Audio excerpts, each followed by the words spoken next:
All right, hello. This is the lecture video recording for September 17th, 2021. We're in week 4. This is our last lecture of the week, and we're going to primarily focus this lecture around understanding cross-site scripting attacks, as well as understanding content security policies. Our last class session, we talked a little about responsive design, and we talked about page layout. We had some good conversation about what is fixed versus static. What I want to do is just jump back and just talk about CSS grid for a quick moment, and then talk about JavaScript. And then we'll move into discussing what is XSS and then CSP. So here is what I'll push up, and you'll see this code in our GitHub class GitHub repository.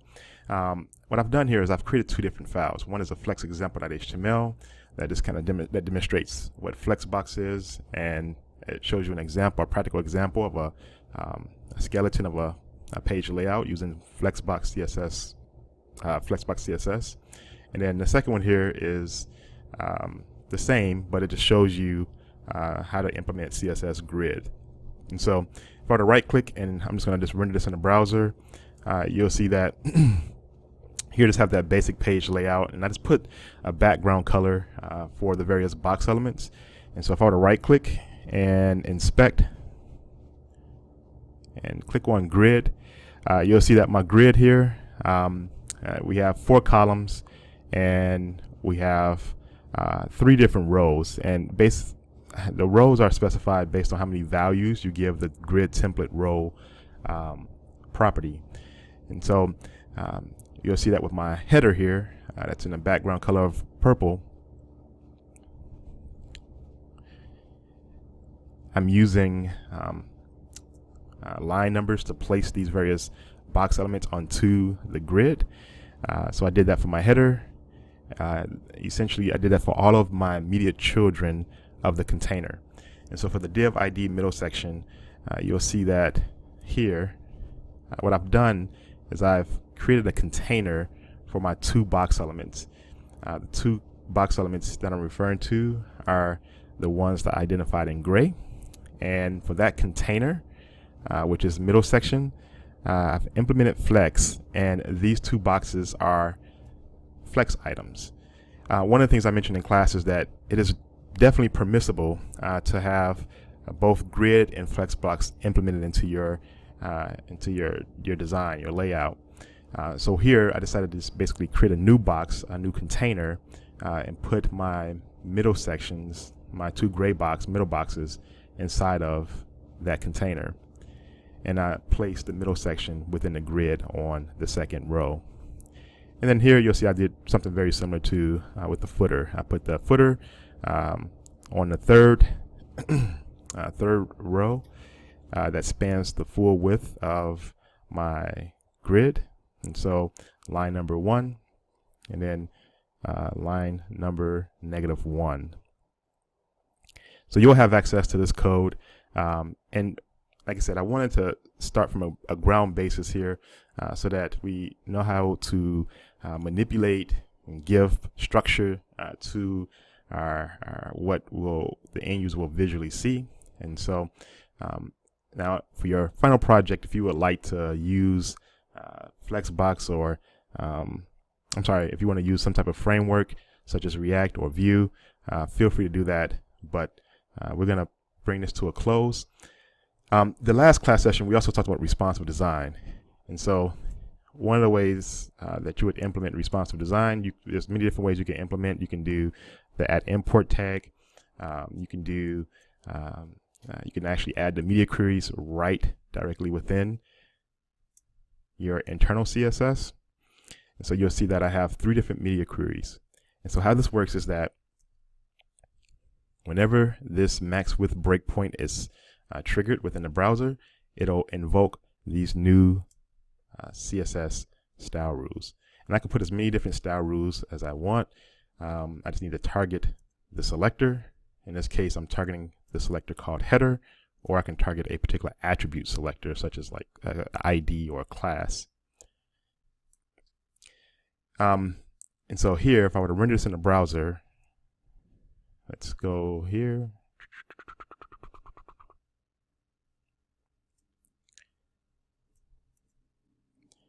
And let's go ahead and render this in the browser, open a default browser. This is the one for Flexbox. If I were to squeeze or condense my browser, you'll see that there'll be certain, and I'm only targeting my header, the breakpoints will trigger at certain widths. So if I inspect and I minimize, and I believe for this example, I at a certain width, I decided to delete or get rid of or hide the header. But if I were to change this code here, instead of saying display none, what we'll see here is that the header will turn red. And again, these are just tools here where you can manipulate the layout of your site at different screen widths. So now if I go back and refresh, I go back,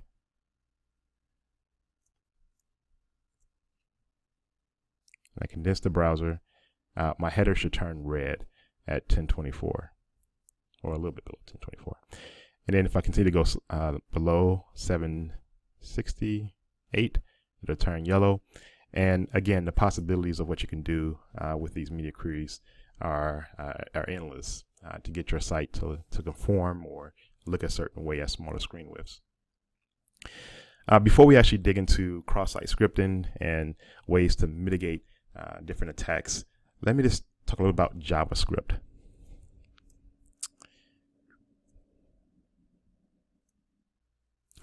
All right, so I think it'd be a benefit to us if we just talk about just a little bit of client-side JavaScript here. Just like CSS, there's a couple different ways you can implement JavaScript into your HTML or into your HTML document. You can do inline, you can do internal, and you can do external as well. So back in my grid example, I was using this right before we left for class to just show a quick example of inline JavaScript here. And so so that's an example of inline. So if I were to save this, and essentially what's happening here is that if I were to click on the header, anywhere in the header, it would alert this text box that says hello, right? So if I save that, and let's go back and let's right click and open a default browser. If I click on the header, right, it invokes this function alert. There's many different types of what we call objects that are baked into the browser. So there's the document object, there's the window object, and you can manipulate anything in this document, right? The document allows you to implement or essentially manipulate what we call the document object model. And that's the tree structure that we've built out in our HTML code. So if I were to pull up my console here, I can run commands here. That's a document.url, and I can pull the URL for this site here. So if I wanted to, I can also manipulate the style, the presentation of this document using JavaScript. So I say something such as document dot, let's say we're going to target the body, and then we'll use a property called style dot, and then this is a property that we want to change, and we'll just say the background color. And so if there's a property that has two or hyphenated that a property is hyphenated, you would just camel case the second word. So back, and then we'll say background color, and then we'll say equals, and then we could just give it a value, and we'll just say let's change it to yellow.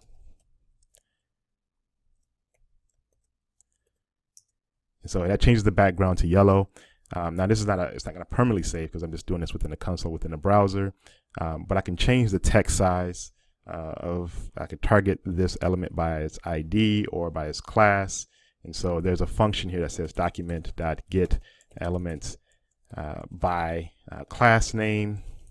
In this case, I'm going to do the first position in that array, but the class name that I want to target here, I'm sorry, let me go back here.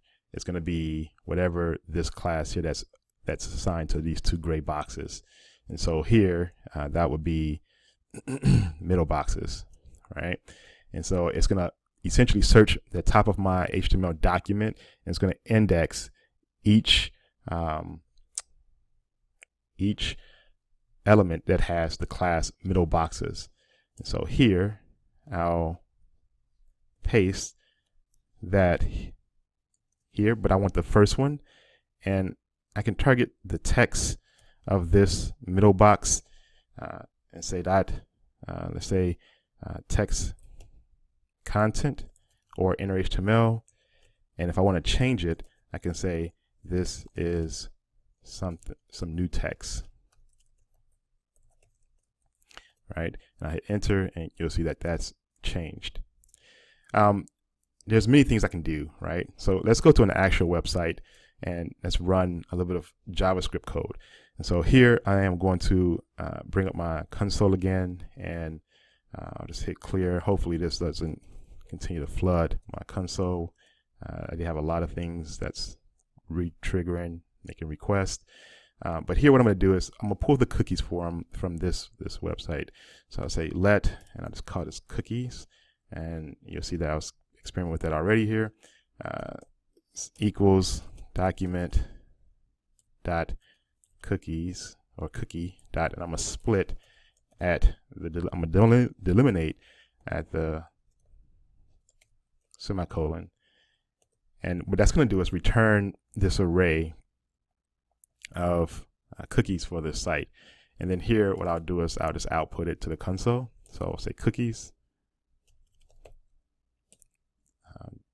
and then I'll just do a for each statement, and I'll say x, the arrow function console dot log x. And what that's going to do is it should return all of the cookies for this site. And so you'll see that it's a lot of cookies here, but it's going to give me the name value, or the key value pair for each of these cookies. And so if I wanted to, and I said this is going to be important when we talk about cross-site scripting, where if I can execute JavaScript code on your site, I can pull this information, send it to another page, and write it to a file, and essentially I can do something called session hijacking, or wherever it may be. And so let's talk about cross-site scripting. Let's open up the PowerPoint. So here, if we go back, I'm just going to refresh. Where would you find this PowerPoint? If you just navigate to our lectures, fall 21, and go into week 4, you should find it here. I already have it pulled up. So hopefully it's the latest. I'm going to do a hard refresh so that clears the cookies, and we can go from there. Let me pause for a moment. All right, so let's dive into what is cross-site scripting, what are some of the various attacks, and what is CSP, content security policy. So our agenda here is to talk about different how to categorize some of these attacks. So there's stored, there's reflected, and there's different flavors of it, such as DOM-based attacks, and then different ways we can mitigate some of these attacks. And I see an error here. It should say XSS, not CSS. And then we'll also discuss some of the different ways we can implement what we call a content security policy. All right, so let's talk about different cross-site scripting attacks, right? You will see that there's two categories. One, there's stored attacks, and there's reflected cross-site scripting attacks. What's the difference between the two? With stored, you will see that I use this word persistent, but it's permanently stored on the target servers, and typically it's stored within a database. Reflected is where you essentially you inject some malicious script, and it's going to be reflected off of the web application to the victim's browser. So it's not saved to a database, but you typically would manipulate it through some type of URL where you would invoke some JavaScript code. And then there's other flavors of it, such as the DOM base, which is you'll see in some of these attacks are occurring in some of your modern frameworks, and that's dealing with the Uri fragment. And so what do I mean by the Uri fragment? Is sometimes there's ways where if I were to, let's see if I can pull up this test site here that I've built, where you can scroll down and you can target an ID attribute within your document. So here for apartments, when I click on this, it actually goes down to this section because there's an ID attribute that I told it to go to, and you'll see this hashtag apartment search blocks, but that didn't go to the server, but there's some attacks that will take advantage of the UI fragment of this URL. And so we'll talk more about that, but let's give some examples of what is stored and what is reflected, and we'll look at some actual code that would pull off an actual attack. Before we actually move to the next slide here, let me just talk about with these attacks, what is the danger? What can an attacker do? They can do a number of different things. One, they can do something called session hijacking, where they can basically take control of your session if they get your session cookie. And you saw that I just wrote a little bit of JavaScript code that would output all the different cookies. And so that's one thing. You also, you can disclose the file structure of your application. Attackers can possibly steal login credentials or other sensitive information like credit card numbers as the user is typing it in. And so these attacks are they can do a lot of damage in terms of even distorting the interface of your site. And so let's talk about some examples of this, and then we'll look at some code here in terms of how one of these attacks will be potentially pulled off.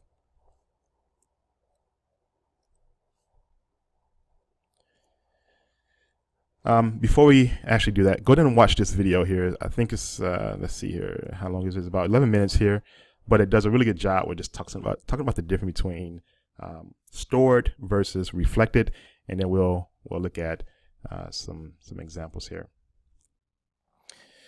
All right, so hopefully that video provided some insight into the difference between stored and reflected cross-site scripting attacks. Let me just talk through a few examples here. So with reflected, it has to deal with the URL, right?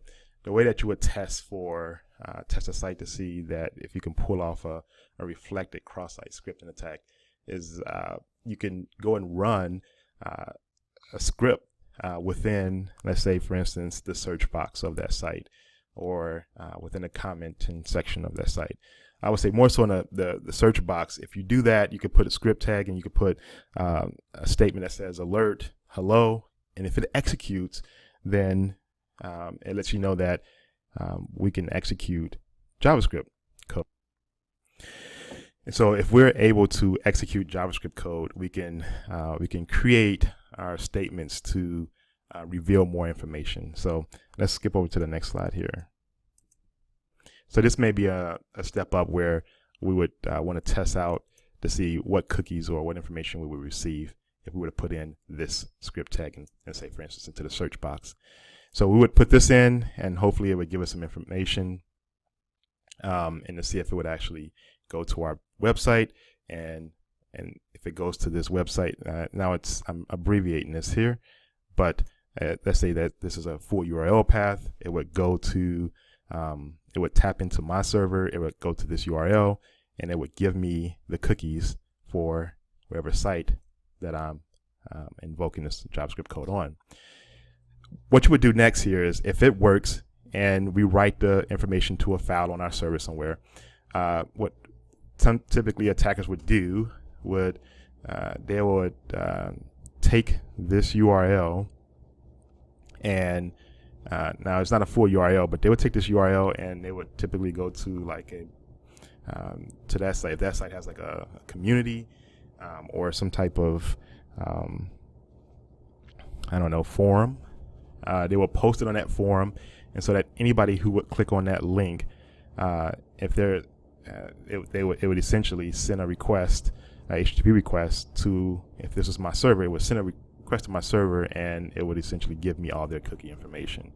So again, a reflected cross scripting attack is where we're invoking JavaScript, and we're able to make a request to the server responds back with some information, and if it responds back where it actually executes the JavaScript, we know that the proper security measures are not in place, and that basically opens up a can of worms for an attacker to craft their own URL.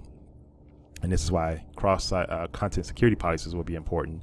They can craft their own URL, and they can try to find a community of people that use that website, and they would send this URL to that community of people, and potentially begin to steal cookie information, and more importantly, session cookies. Again, most of your modern frameworks have procedures, or they have mitigation practices implemented into the frameworks that would protect against this, such as escaping characters and so forth. But nonetheless, it's still good to know so that we understand how these attacks are performed. The next attack here is, I think I may have skipped over here, but the stored attack. And you can read more about this here, but kind of the same way, where it's the difference is that this here is saved in the database. And so like with somebody, it's persistent in the sense that it may show up in a comment thread. And if somebody clicks on that comment thread, it'll invoke the JavaScript code and do something very similar to what I described in the reflected attack. And so very similar, but stored is a little bit more dangerous because it can affect multiple users, many users, because it's saved, and anybody who calls or looks at the thread and clicks on that link, their information can potentially be stolen. So those are a few examples of reflected and stored attacks. There's DOM-based attacks, which I'll hold off for now, and we may review that in class on Monday. But then let's talk a little bit about some of the different tactics we can use to mitigate both reflected and stored.